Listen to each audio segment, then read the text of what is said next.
think especially the older we get Okay. and the longer you've been with the person, we want sexual experiences that move us.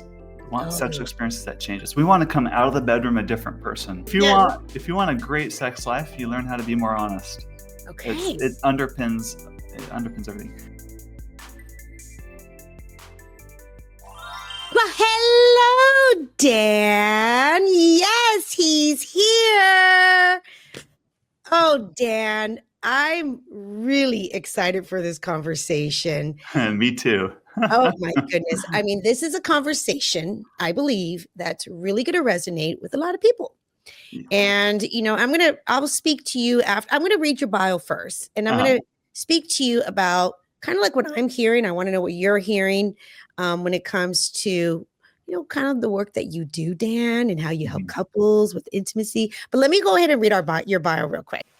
Today, I'm honored to welcome Dan Purcell, founder of the Get Your Marriage On, host of Get Your Marriage On podcast, and a passionate intimacy coach for married couples. Dan has helped thousands of couples reignite connection, passion, and fun through his faith-friendly coaching, retreats, and practical tools. He's also the creator of the Intimately Us app and the several other marriage tech resources that help couples build emotional, spiritual, and physical intimacy. Dan believes every couple can create a vibrant, deeply connected marriage rooted in trust and desire. Please help me to welcome Dan Purcell. Woohoo! Yay! Okay, did I get it, Dan? You got it. You nailed it. That is fantastic. Dan, no, seriously, when I first had an opportunity to actually meet you, when we had our pre-interview, Yeah, I was just blown away by this work that you're doing and how important it is. Mm-hmm. And I just honestly, and not only that, you being a man, and I don't know your story, but how you're helping people when it comes to, true intimacy and connection, and especially in marriages and faith-based marriages. And the first question I was thinking about, Dan, seriously, first, I would love for you to also introduce yourself, but how did you actually get into this work? This is fascinating. Thanks. Yeah, I think I'd be the last person on earth being here today if it wasn't for an experience I had 8 years ago. I'm like the least likely person to be doing Really? something. Okay, let's hear this, Dan. I come from a great family. My wife does too, but sex wasn't talked about a lot in our families growing up. And I don't think that's uncommon. So anything to do with like sexual intimacy was something that we just don't really talk about. There's some anxiousness to it, I guess. And I inherited those values. My wife inherited those values. So going into our marriage, we didn't know any different because it was just the thing you don't talk about. Until one day, I've been married 13 years at this point. I had a conversation with a friend. And in that conversation, my friend opened up to me about his sex life with his wife. And this isn't like bro talk, locker room talk like you would think. This was like he was really sincere. And he was basically saying, ever since my wife and I really started focusing on our sexual relationship, that bond between us has never been stronger. Like we're communicating better. We're raising our kids together better. We're just happier than we've ever been. And I was kind of shocked to kind of have this conversation because I also learned in that conversation that he and his wife have an adventurous sex life. And like really good people do things like that and that. Like, I don't know. I guess the best word to describe it was morbid curiosity. It's the like, ew, gross. Wait, tell me more. Yeah. Like, wow. Yeah, exactly. Yeah. And I was blushing the whole time. But more than anything, I was uncomfortable that I was uncomfortable. I'm like, come on, I'm an adult. Why am I so squeamish about having a conversation about sex? Yeah. And so I went home that night to my wife, Emily, and I said, after the kids are in bed, we're like, Emily, you'd never guess what kind of conversation I had with so-and-so today. And I was right. She would never guess. And I basically kind of told her what the conversation was, but it quickly turned into a conversation about us. Mm-hmm. And it was like tiptoeing into like uncharted territory. Like, do I really bring up like my thoughts and feelings about this? And, really let down the guard and get really vulnerable and like, what do you think about X, Y, or Z? Or have you ever thought about this? Like do you even like having sex with me? Or what is it like for you to have sex with me? What goes on in your mind? Like, do you wish there was things we did better or differently and whatever? And that was a 5-hour conversation. It was like the most in-depth, intimate conversation about sex to that point in our marriage. And that was, I think, the hinge point that started to change everything for my wife and I. We started to realize, there's a lot we don't know, probably a lot we need to explore and kind of mature more in this area. So we started finding some books that we found helpful, and podcasts, and anything. Anyway, one thing led to another, and within a few months, our whole marriage is different. It's like what my friend said, like, we're communicating better, we're happier, we're raising the kids together better, like the sky is bluer, the grass is greener, we're like giddy again, like flirting all the time. And just that like spark from like the newlywed days, that feeling, it was back again, but but it's a lot more deeper and meaningful because now we have more history together.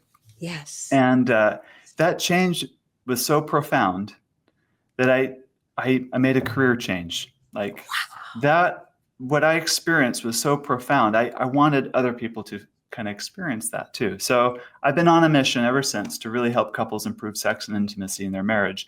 And it isn't about mechanics. I mean, it might be, but more so it's about understanding the right mindset, understanding how intimacy, and I'm talking with the broad sense of that word, is the key to better sexual intimacy, and vice versa.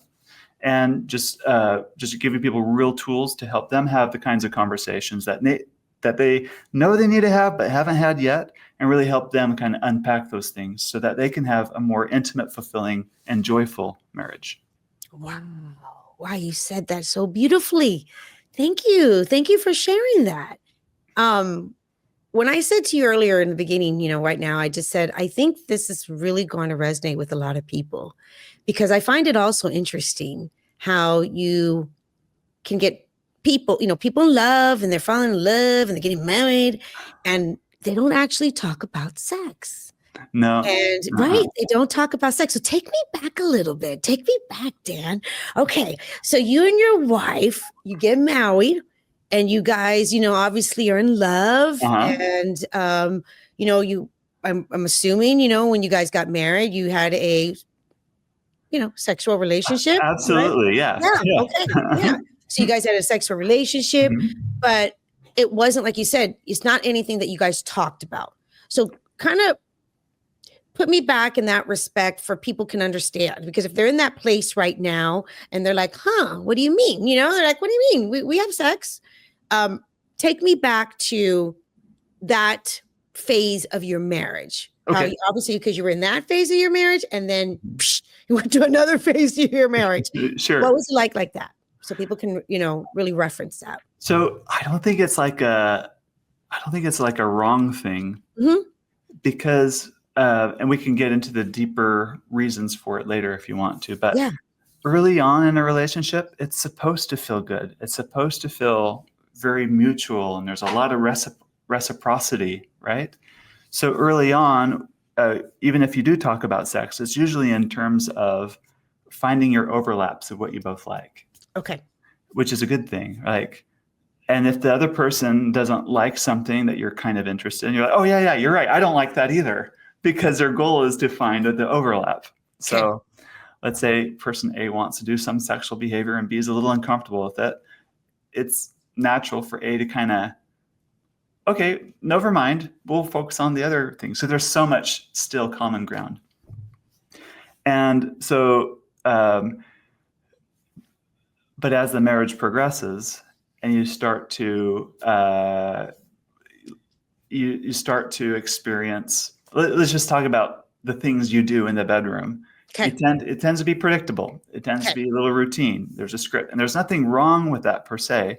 But there is a reason why people joke about a 7-year itch or a 3-year itch or whatever the joke is, right? Yeah. There's some truth to the idea that it can get a little boring. And it's not because you married the wrong person. It's because if the boringness is there to set you up for your next phase of your relationship, that if you choose to accept this mission, invites you into another level. But there's a leap to be made. And that's difficult for a lot of couples, myself included, to step into. And so early on, it's supposed to be a little more easy, a little more easy, Okay, that makes sense. Yeah. Right. Now, of course, there are cases where there are couples that have maybe a history of sexual abuse, or a history of maybe with a past partner where sexual experiences were not enjoyable. Okay. Or there might need to be some more disclosures that are going to be healthy, so that there's a place of trust in the relationship. Like that needs to be there early on in a relationship. So you need to talk about those things, I believe, because that will set you up for more success later, right? Okay. You don't want to have surprises or like, you said I do. I locked you in now. Yeah. Now you have to love me no matter what. See, you said I do, regardless of whether I was truthful to you or not. Like that's not a good setup for the marriage either. So it's true. But generally, I think it's okay to have not a lot of differences, at least in the beginning, when it comes to sex. That's good. Okay. So that's pretty much what you're saying is a normal overall could be progression. I could say it's okay. Okay. Right. So then in your personal experience, but then obviously you've helped so many people, what have you noticed is the shift and the change? So if that is, let's say you have couples and that's kind of like they're normal and you're right, a lot of couples, and it's not a bad thing. It's just what kind of happens. They have like a certain routine. And as time goes by, what I just heard you say, it's not necessarily they don't talk about sex anymore because they already kind of established something. Okay. That's good. That's interesting. Okay. That's good to know. And as time's going by, the routine, like you said, kind of just stays the same. So it's not necessarily that couples are not having sex. It's just sometimes. Yeah. The depth. Is that kind of it? Yeah. I think especially the older we get. Okay. And the longer you've been with the person, we want sexual experiences that move us. We want sexual experiences that change us. We want to come out of the bedroom a different person than when we came in. We want transcendence. We want to experience something that's special, that's different. So if the sex you're having is kind of, and as you use the word routine, there's nothing wrong with routine. I want to be clear. Yes. It's just that there's not a lot of depth of soul with routine. Because sorry? Yeah, there's not a depth of soul when it's just routine all the time. Right. Yeah. Yes. You're talking about something different. You're not just talking about the physical act. You're going deeper, which is we're bringing our heart to this. Yeah, exactly. This is hard. Yeah, we're like, you guys get ready. We're not just talking, and I think that is really important that you're saying that. I think there is something too with the longer you've been with someone, the older that you get, and maybe what you craved or needed in the beginning is not what you need further along. I got that. Yeah, exactly. And we change, life happens, things happen, right? Okay. Yep. So what you're talking about is when it comes to routine, we're specifically talking about routine in the way of, the actual initiating, kind of like, that kind of stuff. Yep. Okay. How you're going to start and how you're going to end and everything in between. Yeah. Got it. Okay. That's kind of your routine. And another thing of a routine is not really talking about some changes we can do, right? Like, usually, people don't talk about that. That could be a routine that we don't usually talk about, if you're like, if you like this, if you don't like this, if there's something you want to try. And then another thing that you're talking about is, I truly believe this too. And I love this part. Yes, sex is obviously can be physical. We're talking, physical, but sex, there's so many different layers. Yes. There's the physical part, and there is that real connection, intimacy part.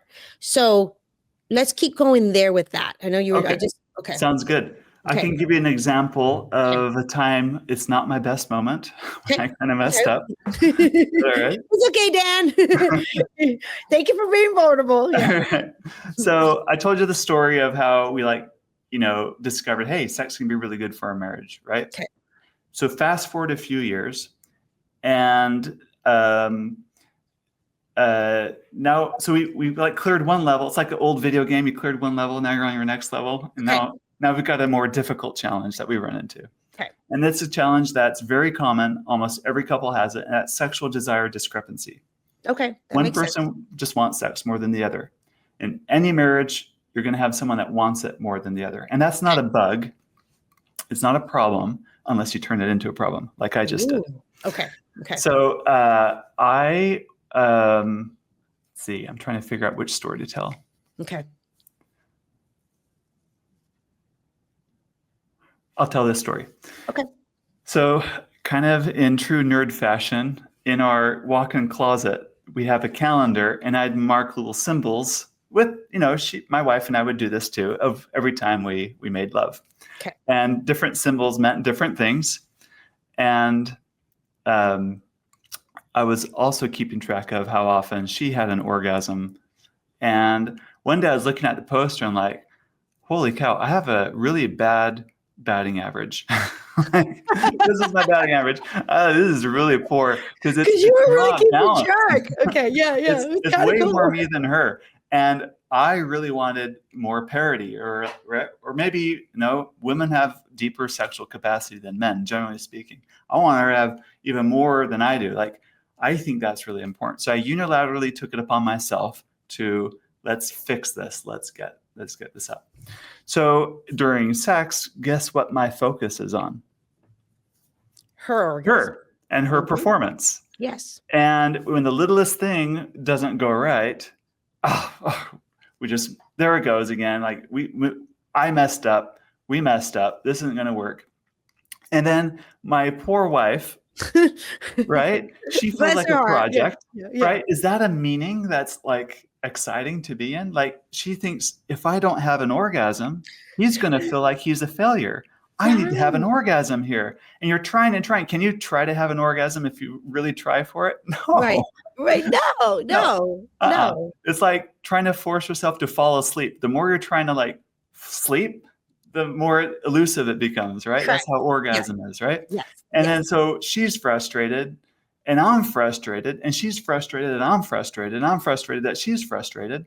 So sex turns into it's not a loving meaning anymore. Yeah. Sex has now turned into a place where we both we either want to rush through it, just get it over and done with, just to say we did it. Okay. Or it's a place where we both go to feel bad. And that's not an inviting meaning. No, that's really interesting that you're saying that, because I can see that. That's just like an example, right? Yeah, that's a good example. That's like to focus on performance. Okay. But couples do this all the time, and it's normal. And normal meaning it's very common. Very common.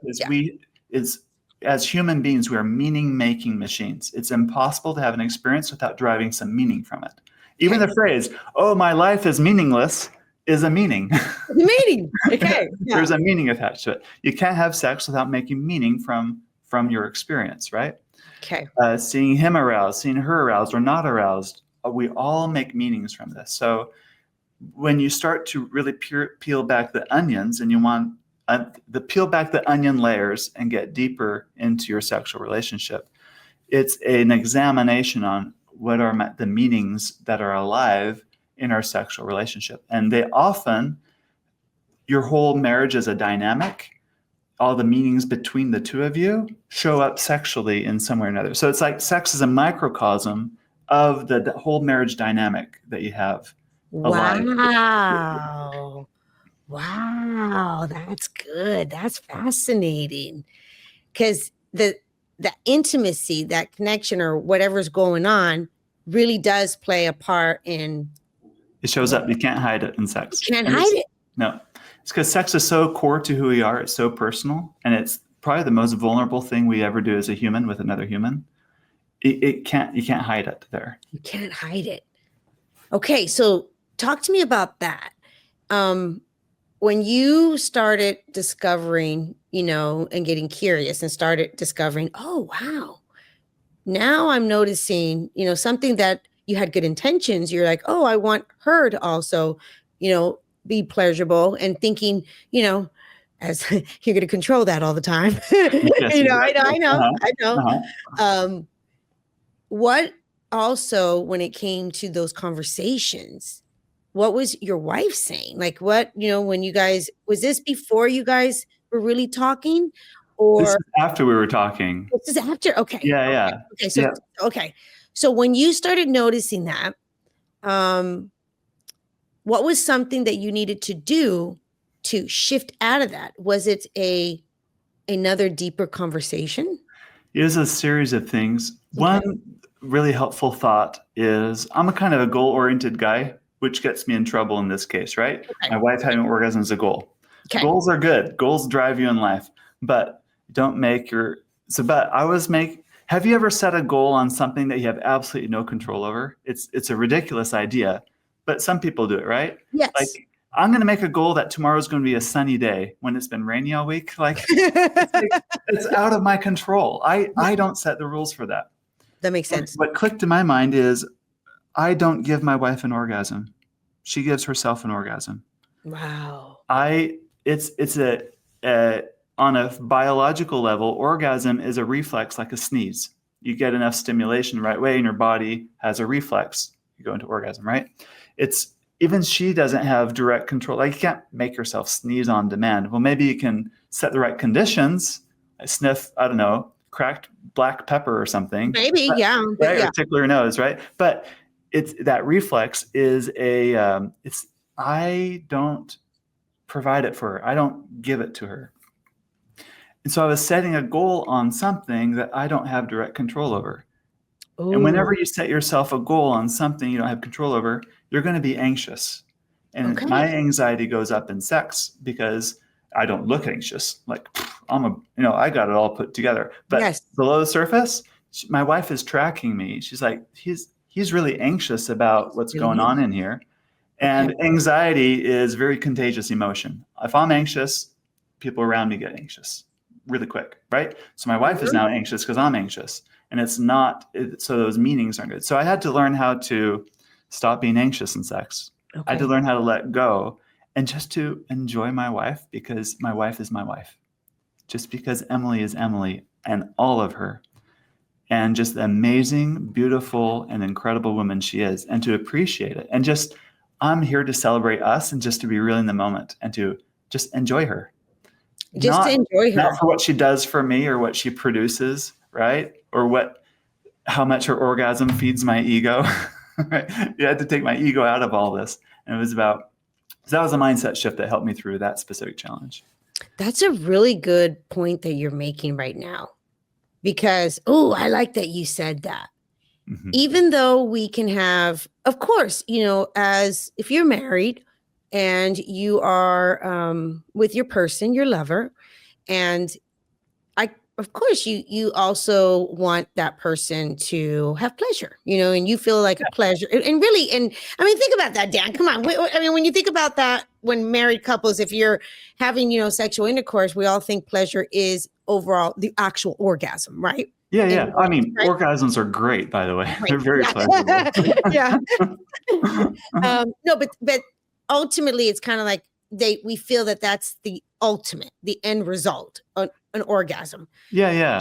For most couples, that's how they know sex is over. We had our orgasms. We're done. Yes. Right. So I think because that's why we're having this conversation today to start shifting. Yes. How we're thinking. That's why we're having this conversation. So I'm speaking, for a lot what people normally just on an average think. So they think, okay, you know what, because not a lot of people are having these conversations, Dan, about sex and different levels and really allowing each couple to get, have a different type of intimacy. Okay. So when couples are thinking that, and I've heard this too, and I'm speaking for men, but I'm not a man, but I've heard this too. It is very important. And it drives a man that his lady, is having an orgasm and is having pleasure, right? Yes. So speak on that and the difference between you truly as a man, because we process different. You do want your wife to, enjoy yourself and have Right. pleasure. But the difference between that and what you're talking about now, and then before with the ego. Okay. If you track closely, it's the behavior is the same motions, but the motivation is different. So in the scenario where I was doing it wrong, do I want my wife to have pleasure? Yes. Okay. But why do I want my wife to have pleasure? If I'm really honest, it's to improve my batting average so that I feel better about me. Okay. So there's a little bit of extracting from her to feed me in it. And that is very different than giving my wife pleasure because I love her and because it's fun to see her light up like a Christmas tree. Like giving her that pleasure because I love her. The motive is very different. Same behavior. And you're onto something. If you look at journal entries of men that write out their peak sexual experiences, their favorite sexual experiences, 9 times out of 10, they hardly mention their own orgasm. It's all about her. It's all about her experience. And I think that's a very healthy part of male sexuality. And if you want, let's do a little sidebar on this. So you ask men, let's see. You ask men, what turns you on the most? They're going to answer, to be with a turned on woman. Being with a turned on woman is the most exciting meaning for a man. You ask a woman, what turns you on the most? They're not going to say being with a turned on man. Right? For most women, seeing a man fully aroused isn't like... It's not like, No. But for a woman, it is knowing she is the turn on. Right? Yeah. Yes. So for a woman, it's like, I am the reason why he is turned on. If she feels that is an arousing meaning for her. Yes. In other words, and I say this jokingly almost, good, healthy sexuality for women is narcissistic. Right? It's like, I am the center of attention. I turn him on. And I am so beautiful, or I am so, whatever the meaning is that's helpful in that moment, right? Yeah. That he can't help himself. Like, that is a very empowering meaning in sex. The reason why that's empowering for women is, if you look at cultural norms in general, women are more the caretaker type. Men are more the protector type. So in sex, really good sex for women is when she doesn't have to be the caretaker anymore. That's so good. In sex, like in the story with my wife, she has to caretake. This is different than taking care. Taking care has heart, right? Okay, this is caretaking. This is like almost maternalistic, right? She has to caretake my ego. Oh, I need to have an orgasm in order for my husband to feel good. Oh, that's like, so right. Good. There's this caretaking energy. I hear other women say, if I don't give him sex, then he's going to blank, like look at porn or deviate, right? That's caretaking energy. Men do this too. Men will say to their wives, like, hey, you have no problem being out with your friends, or you have no problem scrolling on social media for an hour. How come you can't give me 10 minutes? Like, they're inviting caretaking energy out of their wife, and it's a bad formula for sex. Okay. So you want great sexual scenarios where she doesn't have to caretake. She can be taken care of. She can be pampered. She can be the center of attention. She can be the turn on, but not caretake. Oh, that's so, Mr. Dan. Woo! When you say it like that, wow. That is such a difference. It is different. Oh. You know, my listeners are like, yeah, Dan, that's what I want. They're like, sign me up. Sign me up for that. Okay. Flip it for the man now.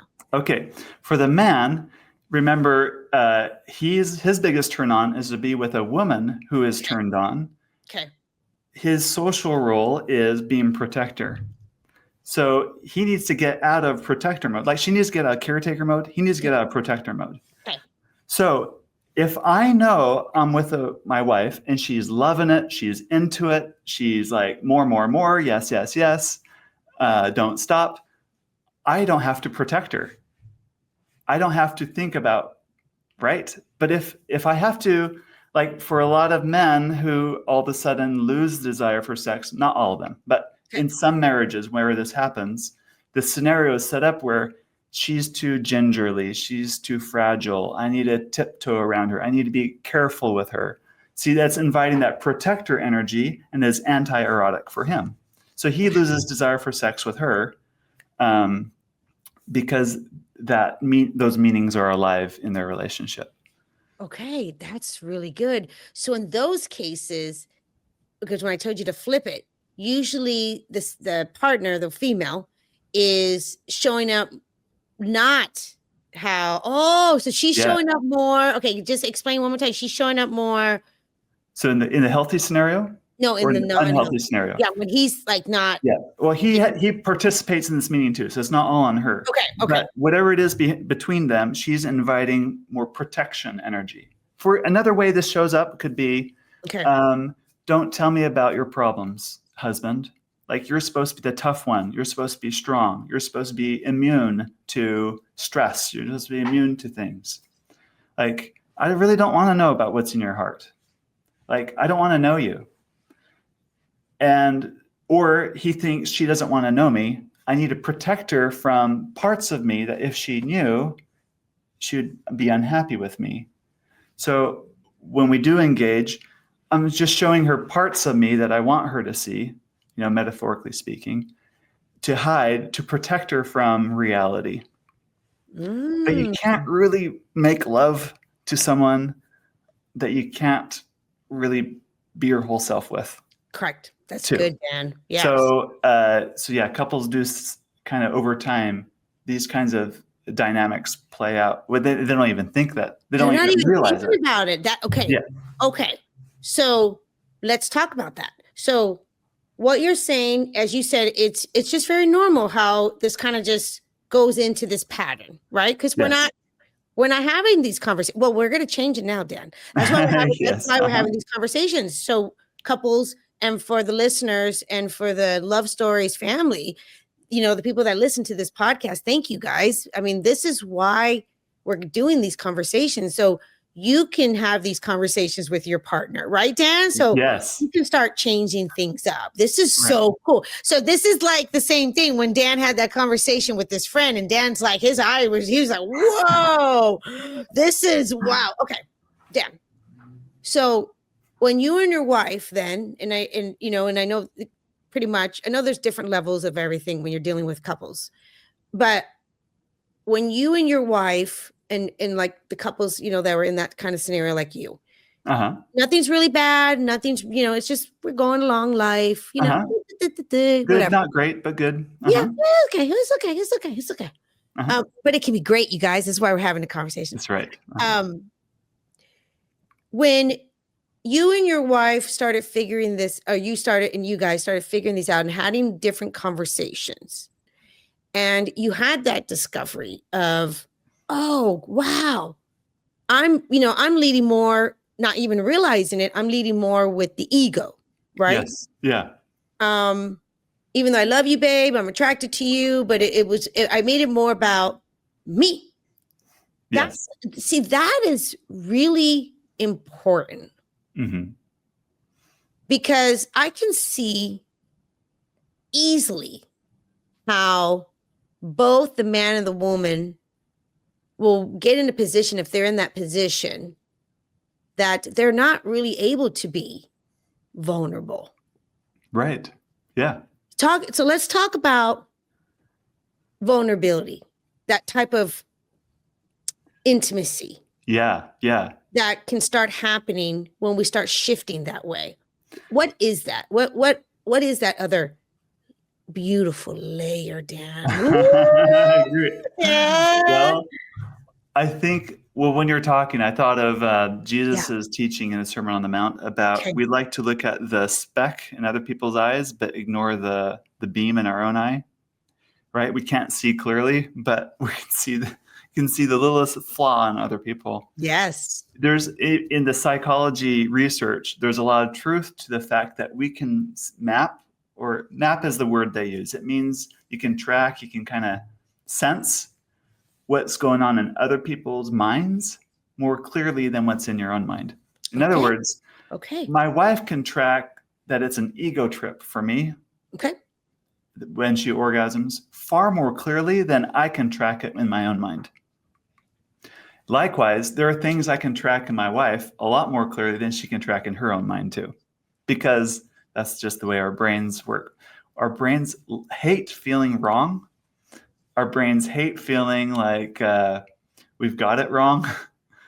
And we're very good at that self-deception aspect. So sometimes what you need is to have an honest conversation. And learning how to have difficult conversations is a lifelong skill. And sometimes it's appropriate to bring in a third view, like a neutral third. Someone who's trained in this, someone who is good, and someone who will speak truth to both of you that you can both kind of trust. And that's what I believe coaching or therapy, like if you have a good therapist or a good coach, like there's bad ones out there too, but like a good one, their job is to really help bring more truth to the table, bring more things to the surface that you both have.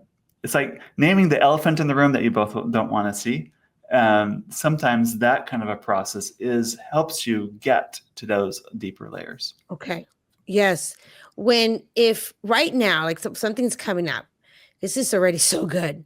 If one of the listeners are listening right now and they're like, Dan, you guys are describing me and my husband. And I don't know, is there anything that I can do right now to have like this discussion with him? If I'm noticing myself, let's say a woman's thinking this to herself right now, and she's like, you know what, I love my husband, for the most part we have, I do want things differently, but something sparked me, Dan, when I heard you say, that maybe my husband has this desire always, like you just said, because that's something men do desire, to want me to always have an orgasm, and I'm feeling the pressure. Is there something that listener tonight, after listening to this podcast, can start that conversation, or what would you recommend? Just speak honestly. Just be honest. Just name it for what it is. Like, this is my experience with you. This is what I'm feeling when we do it. I don't know if you realize you're doing this, but this is what I track in you. This is what I sense.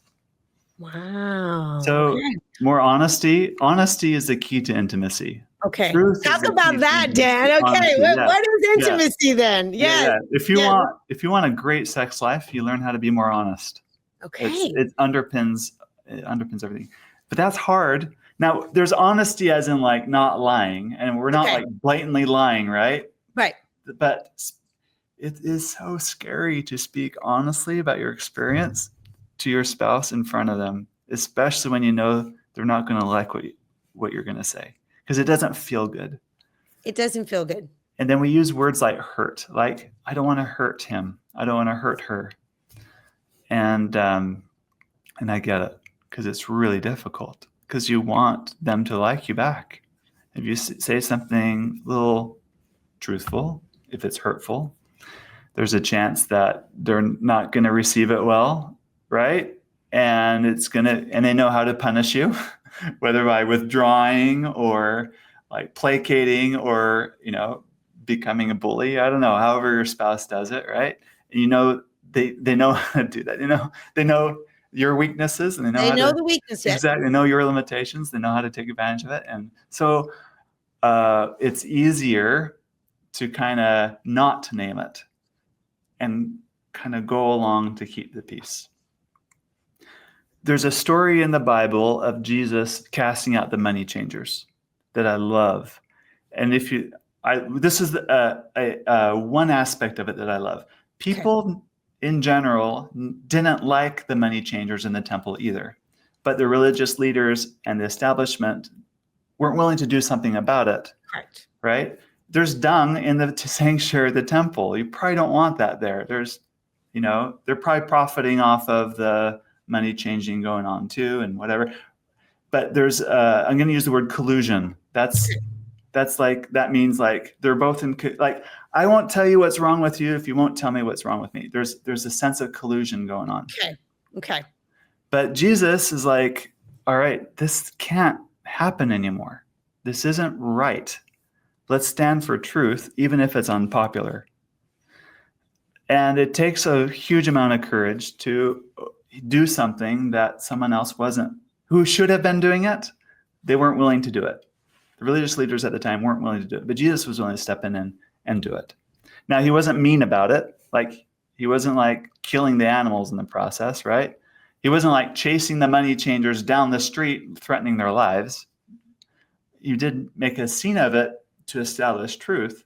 I think that's kind of that's an element of the courage that people need to step into it. I have another story that's probably a little closer to home. Yeah, that's good. A few years ago, I come home from work. In our marriage, my wife does most of the meal prep. Okay. And it's vegetables. That's what's for dinner. Just vegetables. I'm like, okay, great. The next day, more vegetables, and that's it. And the next day, vegetables. And there's no more cow milk. It's like almond milk or coconut milk. Dennis, this is a real story. Dennis, right? Where's the beef? Yeah. Like, Dan, did your lady just give you vegetables 3 days in a row? Right. I'm telling you right now, right when you said that, Mark would have looked at my husband and been like, right? Like, all the meals that we usually like, and then I'm a mother and I have like 4 boys. They would have been like, Mom, okay, so I love it, Dad. This is or so just cute. rice and beans. Like, yes. What about? Yeah, no, but my boys would have been like, Mama, what's wrong? Exactly. Okay, Well, so 4th day or 3rd day, Dan's right? Like, hey, I don't like this. Yeah. But if you look at my wife, and from her perspective, she's been studying on her own more about nutrition. She thinks about food all the time. Okay. She talks to others. She's learned about like plant-based diets and like, because it's kind of a trend right now, and like eating more vegetarian or vegan or whatever. Right? Yeah, so she's looking at it in a completely different way. Yeah. Right. She's very interested, and she's, for lack of another word, she's like convicted, or she's converted to the idea of this is a better way for our family to eat. We're going to eat healthy now, Dan. This is okay. Yeah, that makes sense. Okay. And it was an act of integrity on her part to prepare those meals, because knowing what she knew and felt deep inside of what was right, and still prepare what we would call the standard American diet, junky food, unhealthy food, like how we were eating. Yes. That would go against her integrity. Got it. So it was more important for her to hold on to her integrity of what was right for her in that moment, at the risk of upsetting others, because integrity matters a lot. So back to the sexual conversation, you and your spouse, like you have that elephant in the room, something just hasn't been going on. It's hard. When you can get enough clarity on your own, like my wife did with the vegetables, right? Like, this is actually really important to me. I can't keep living the way we're living now and still be happy with myself. Something has to change. I can't do it and still be integrated as a person, integrity, right? That's the honesty we're talking about. It's like, we need to change the way we have sex. When you initiate 11 p.m. on a Friday night when I'm really tired, of course I say no, but you ask at a time that I'm really tired and I feel guilty because I keep telling you no. So I want to tell you yes. Then the sex is crappy. But it also makes me wonder why you're asking me at such a time. And I can only think that it's probably because you're more interested in proving that you're justified in your position of being the martyr here, being the one always turned down and feeling rejected, rather than really wanting to be with me. Ooh. That's hard to hear. Yes. But it's true. Right? at least there's maybe a little bit of denial at first. On day 2, day 3, Brian was like, you know what? I think I do care a lot more about being right or feeling justified in my rejection than really being intimate. Because real intimacy would be like not at an inconvenient time on purpose over, like if that was the pattern in the marriage. I gave that as an example. That's good. But that's what I mean by integrity. You bring your integrity to the table. This is important.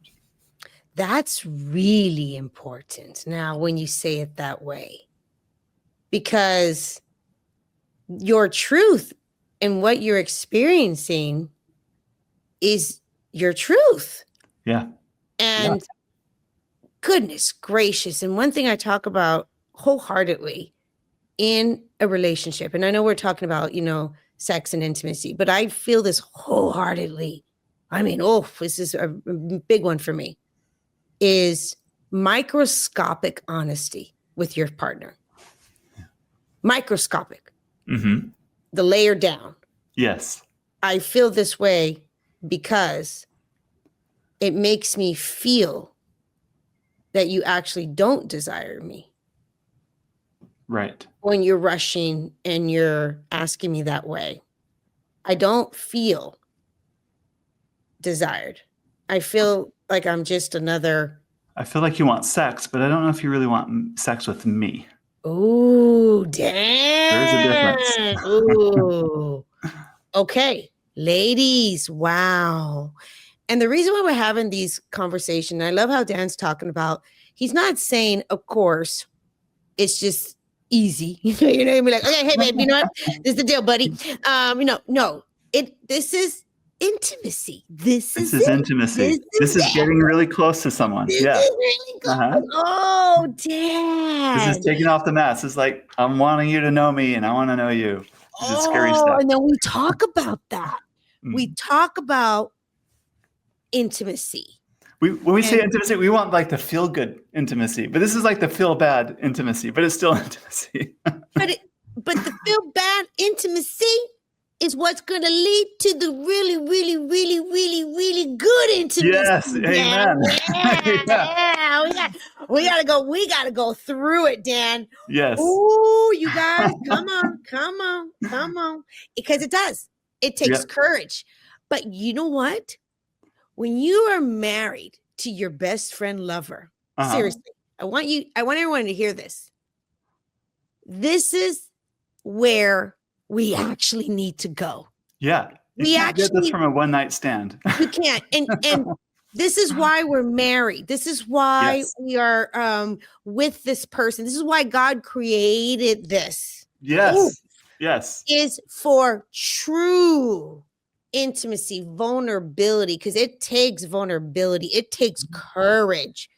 It's almost like having those conversations with your spouse. It's for me as a woman, it's like just feeling so exposed, just standing there naked, it's like, okay, this is really me. I really want, but Dan, talk about the difference, seriously, from when you were married.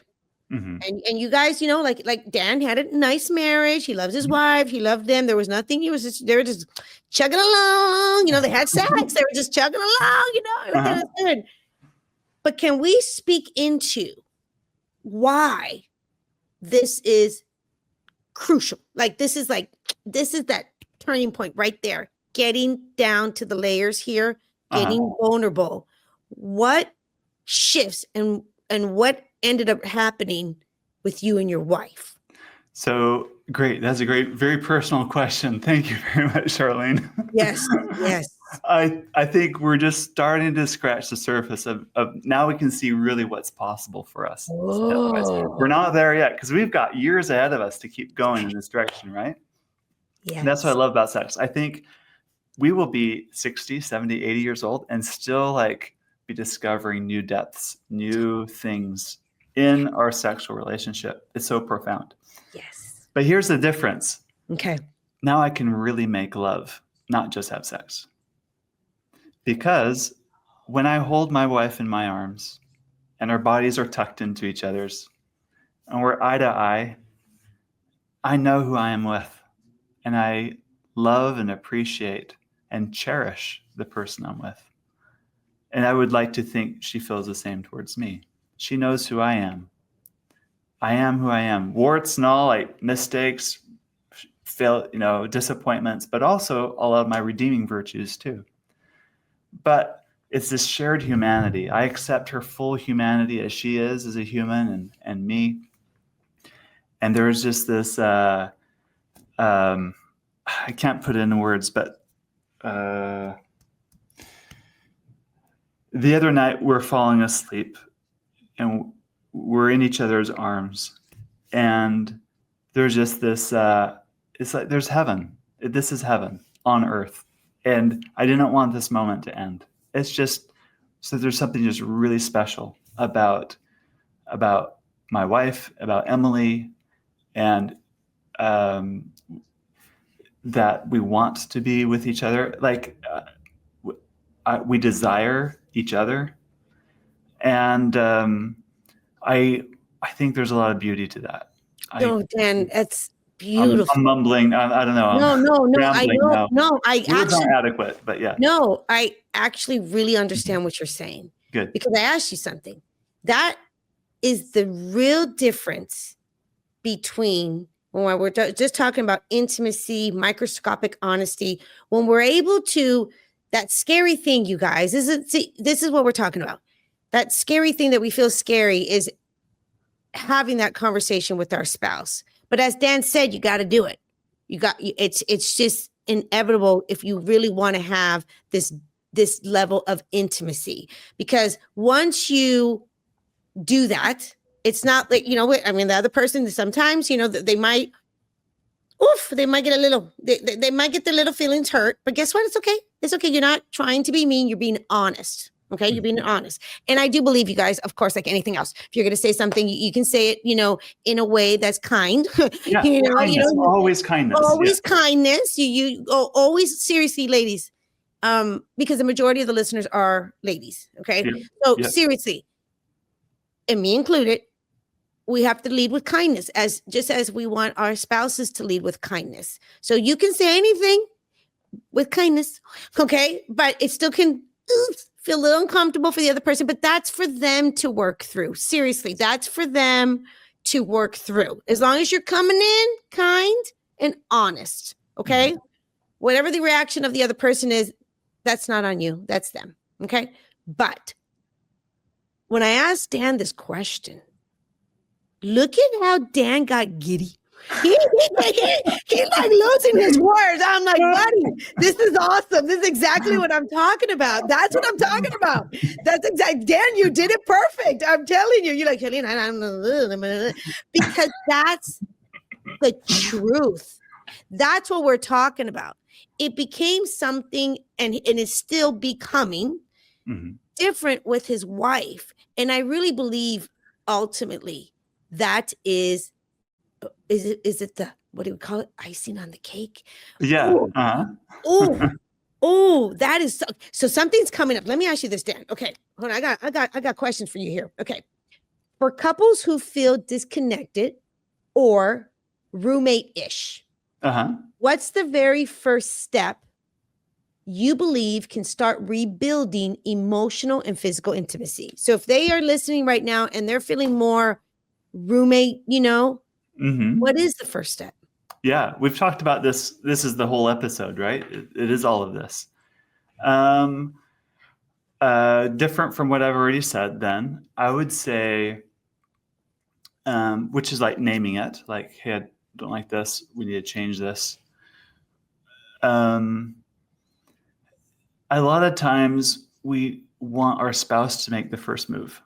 Like, we're roommates. If only he would, buy me flowers more often or take me out on dates and like we used to. And what about taking me dancing? Oh, I don't know, whatever. Like, only if he would, right?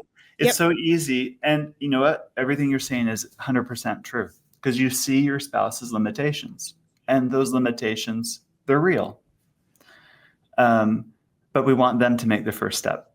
That's the hard thing. right? We We're want to thinking be about really all the intimacy. things, Right. but you better do it. Yeah, exactly. You I'm go gonna- first. You go Yeah. first. I'm teleponing or whatever the thing is. Okay, right? That's how I'm thinking, even though we're not expressing it. But we're like, you should know how I'm feeling. We want you to go first. I think that Exactly. Right. Or we say how we feel, expecting reciprocity. Like, I told you how I feel. Now it's your turn to tell me how you feel. And the reason why I told you is to put pressure on you to tell me what I want to hear you say back. That just gets you right back in that old knot again. That knot is getting tighter and tighter. Then they're going to avoid conversations with you, right? It's not productive. So what is more productive is, and this is counterintuitive, okay. but it's to go first. Okay. And it's the reason why it's counterintuitive is it requires a little bit more self-awareness to do it. It requires you to look in the mirror and see, okay, all these limitations I see him, they're valid. But what are my limitations? And that I justify because I see these limitations in them. It's that, well, I'm not going to, I don't know, fill in the blank. I'm going to make this up. Excuse me if I'm a little sexist in this. Okay. I'm not going to wear pretty underwear because he's not taking me out on a date. Okay. Let's pretend that's it, right? Okay. I would otherwise, but because he's not taking me on a date, I'm not going to give him that pleasure, right? Yep. Okay. Right. That's what I'm talking about. The knot. Like you've just connected behavior A to behavior B. Now you've created this knot, and it might be very true, very, very valid. He's not taking you on a date. Okay. But you got to check your motives here. Like I kind of have a little bit of a resentment here. I'm kind of doing this, trying to, if I dress as ugly as possible, maybe he will wake up to the fact of what he's missing out on, and then he'll finally take me on a date. So we try to do these moves. I call these, it's not my term, it's a term that a man named Terry Real came up with. He calls them losing strategies. Okay. We all do them. I have my favorite 3 or 4. My wife has her favorite 1 or 2, right? Yeah. We have our losing strategy. So the losing strategy in this one is, if I withhold enough, it should change his behavior. That's the losing strategy. We think we do it. So here's how you do it, right? You got to look yourself in the mirror and examine, what are my losing strategies? When I don't get what I want, how do I behave? And is there a better way? What would a more mature person, what would a more solid person, what would the 10-year ahead of me version, who's a little more like solid in themselves, how would they behave when I'm not getting what I want in this instance?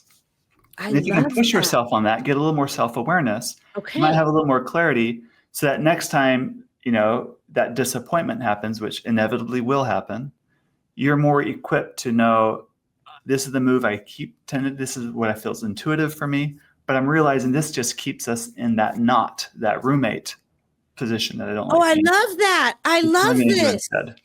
Oh, that's so good. I mean, that is so good, because if the listeners are listening, and some of us that are not me, I'm not talking about me, but just in general, but if we are in marriages that are starting to be more of that roommates, we love each other and we're busy, we get along and everything like that, but we're not having intimacy, we're not having sex, we're not, we're not connecting. Right. I love that you said one of the things that we need to truly do first is start getting curious of ourselves and see how we're playing a part here. Yes. I love that. Are we just withdrawing because we're starting to have some resentment? Right. Are we not talking, just waiting for that person? So the clarity is, start with yourself first and see how you can initiate something differently to start that. That's really good, Dan. Great. Yeah. I really like that. I think because honestly, that's the only power we have. Mm-hmm. Yeah, I think so too. With changing things ourselves. Oh my goodness. And Dan, what happened? Look at the time. Oh my goodness. Keep going. We're on a roll. Okay, I'm like, we're on a roll. Dan, hold on. I think something just came up. Another question. I got to see if this is okay. It says, what's one single daily habit that you've seen completely transform the closeness and the connection in a marriage something a woman can start doing today that truly makes a difference? Great question. All right. There's the idea of small daily acts of goodness matter far more than occasional, sporadic, big acts of goodness. Okay. So it's all in the little things. I think Mm. consistency matters far more than grandiosity. Yes, I agree. Right? I mean, it matters more to my wife that I show her affection and genuine concern and love, and that I care for her on a daily, consistent basis, than taking her on a cruise once in a while. Right? It carries so much more weight. So it's all in the little things. It's all in the little habits, and being consistent about it is helpful. If you want something real specific, you can Google ideas or like intimacy challenges, or that's what my Intimately Us app that you mentioned at the beginning. Oh, yes. It's one of the core premises of the app is these small daily acts. And if you install the app, it'll give you a daily prompt every day. And you can kind of customize it to fit your relationship needs, but something small, it takes 5 minutes or less. Something simple you can do. Some of them are goofy, some are romantic, some of them are spicy. There's a range there. I love it. Having something prompt you could probably help you develop that habit. It's something small. And it could be something as small as like when you hug, you're going to hug with a little more intention. You're going to let it linger. When you kiss, you're going to put a little more heart into your kiss. It's not just so perfunctory. Oh, I love that. When you see each other, you're going to like hold the eye gaze just a little longer. And that's what Dr. Stephen Snyder calls simmering. And I love that term. You're going to simmer. I love that. In your relationship. Simmering. Simmering. You simmer. Okay. It's like a pot on the stove, right? If it's simmering and you want to go to a boil, it's really fast. It's really easy. Rather than something cold, right? It takes a lot more time. So simmer, simmer, simmer, simmer, simmer. Simmer your relationship. Simmer in the morning when you get up. Simmer if you go to bed, wake up together. Simmer as you say goodbye, as you go your separate ways. Simmer as you come back together. Simmer as you lay in bed together before you fall asleep. Always be simmering, and then you'll find a lot more easier to get something a little more intimate when you're ready. Oh, that's so good. Dan, that app then, talk a little bit about that app, because, I really love providing tools that people can just immediately start, because I also do believe wholeheartedly, if someone's listening to this episode today and they're like, I got a lot of layers here. I love my man, but there's a lot of layers. I really love that you said that. Get a third party, get someone that you can work with, get someone that you can trust, and honestly, I'm not just plugging Dan, but I'm plugging Dan. Yeah. Like seriously, because that's what we do. That's what Get Your Marriage On does. Yes. That's what we do, and we having these conversations in these shows. So if this is something that's really resonating with you, that you can actually move the needle and get help and get that third person. And I really make sure, our guests are the experts. And I really make sure that I'm bringing people that I am recommending. Okay. I'm actually recommending. So Dan's a recommendation. That's why he's on here today. But for people are not needing, to have a third party. They just need to have deeper discussions, and they need a little more tools. Can you talk about that app, Dan, and what that does? And let's just talk about that for a second. Yeah. So the app is Intimately Us. It's free. It has both iPhone and Android versions. Okay. And there's a few sections to the app. The first one's the one I talked to you about with the daily intimacy challenge. Okay. I have another section of the app that's like your intimacy calendar. This is where you can track your date nights. It'll even, if you want to, you can put in your menstrual cycle. Okay. You can track times you've been sexually intimate. So it's an intimacy calendar for the two of you. Okay. There's a section of games, and these are bedroom games. So, for example, one of them is called Battle Strip. It's like Battleship. Like you arrange on your phone items of clothing. They arrange on their phone their items of clothing, and you try to guess where each other's are, and you try to sync their pants or whatever. Oh, that's so fun! It's a stripping game, right? You got to strip that one. Oh, it's It's goofy. It's funny. We have another one called Connect 4 Play. It's like the classic Connect 4 where you drop the tiles. But if you get 4 in a row, each tile has a sexual act or a favor on them. If you win, you get to collect those 4 favors. Oh, I love this. I love that play. We got to play. I love this play. Okay. We have lots of play. Another game is it starts really mild and then it gets steamier as it progresses. But there's a timer element and there's a prompt and you take turns. So it might start like give her a back massage. And then the timer beeps. 2 minutes later, you switch roles. Now it's like give him, I don't know, a foot massage. And then now kiss passionately and whatever. There's a lot of variety to what's in there, right? But you get the idea. It gets steamier and steamier. But the timer component, I gotta say, it's such a torturous thing. Because like if you're in the throes of it and it's feeling so good, and that timer goes off, that means you got to stop, stopping, switching. So I love it. It's great. It's good torture.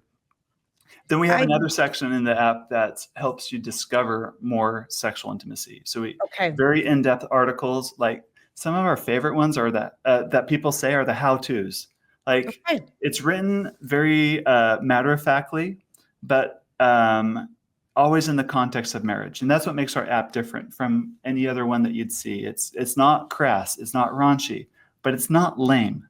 We're not going to tell you how to do it. Yeah. Not pornographic at all. Sex needs to be fun, Dan, right? Exactly. But you also need to know, like, for some people, they need to know, like, what to do. Yes. Make it more fun. So very detailed guides on how to do all sorts of sexual things together.